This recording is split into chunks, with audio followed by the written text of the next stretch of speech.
In 1858, 14-year-old Bernadette Suberus lives in poverty with her family in Lourdes, France. She is shamed by her Catholic schoolteacher, Sister Vorzou, for falling behind in her studies because of her asthma. That afternoon, while fetching firewood with her sister Marie and a friend, Bernadette waits for them in the Massabile grotto. Distracted by a strange breeze and a change in the light, Bernadette sees a beautiful lady clad in white, standing on a rock niche. Bernadette tells her companions what she saw, and they promise not to tell anyone else. However, Marie tells their mother when they return home, and the story soon spreads all over Lourdes. Many, including Bernadette's Aunt Bernard, are convinced of her sincerity, standing up for her against her disbelieving parents. Bernadette continues to repeatedly visit the grotto as requested by the lady, accompanied by other citizens of Lourdes. While Abbé Dominique Péramel refuses to get involved, civil authorities threateningly interrogate Bernadette, but she confounds them with her simplicity and stands behind her story. On one visit, the lady asks Bernadette to drink and wash at a seemingly non-existent spring. Bernadette obediently digs a hole in the ground and smears her face with dirt. Though she is initially ridiculed, water later begins to flow, which exhibits miraculous healing properties, and ailing people soon begin flocking to Lourdes. On Bernadette's last visit to the grotto, the lady finally identifies herself as the Immaculate Conception.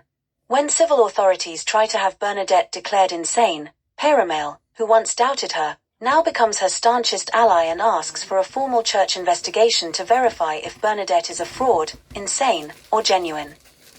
The grotto is fenced off, and the Bishop of Tarbes declares that unless the emperor orders the grotto to open, there will be no investigation.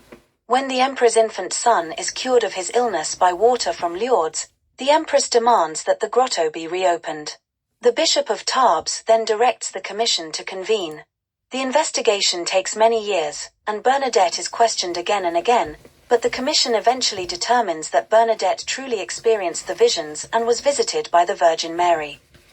Believing it unsuitable for her to live an ordinary life, Péramel persuades Bernadette to join the Sisters of Charity of Nevis.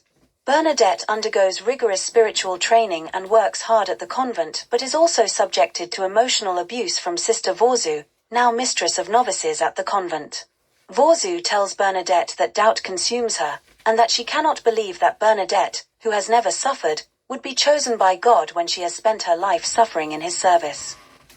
Though Bernadette agrees that she has not suffered, she then reveals a tumor hidden under the skirt of her habit, much to Vorzou's horror. The doctor diagnoses tuberculosis of the bone. The condition causes unspeakable pain, yet Bernadette had never mentioned it. Vorzou, realizing her error, prays for forgiveness and vows to serve Bernadette for the rest of her life. Despite the severity of her illness, Bernadette refuses to partake of the grotto's healing waters. On her deathbed, Bernadette sends for Péramel and confesses her feelings of unworthiness while sorrowfully maintaining that she may never see the lady again. However, the lady appears in the room, smiles, and gestures to Bernadette warmly.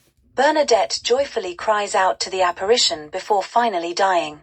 Upon her death, Péramel remarks, "You are now in heaven and on earth. Your life begins, O Bernadette."